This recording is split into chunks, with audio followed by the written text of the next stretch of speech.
জানুয়ারি অথবা ডিসেম্বরের মধ্যে জাতীয় নির্বাচন দেওয়ার আহ্বান জানিয়েছেন বিএনপির নির্বাহী কমিটির সদস্য রুহুল কুদ্দুস তালুকদার দুলু।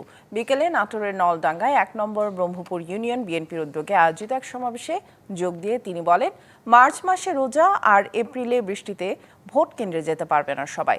তাই উৎসব মুখর পরিবেশ নিশ্চিতে ডিসেম্বর থেকে জানুয়ারির মধ্যে ভোটের দাবি জানান তিনি। আমাদের নেতা তারেক রহমান বলেছে, একটা সম্মানজন সভা ডিসেম্বরের মধ্যে ভোট হলে ভালো। এপ্রিল মাসে রোজা, মার্চ মাসে রোজা, এপ্রিল মাসে বৃষ্টিকাল। আমরা চাই এই সময়ের মধ্যে ভোট হলে সবচেয়ে ভালো। তাই আমি আপনাদের কাছে অনুরোধ থাকবে, দয়া করে সরকারের কাছে আমাদের আহ্বান, বিএনপির নেতা আমাদের দল বলেছে এই সময়ের মধ্যে আপনারা ভোট দেবেন। এটাই সরকারের কাছে আমাদের বক্তব্য।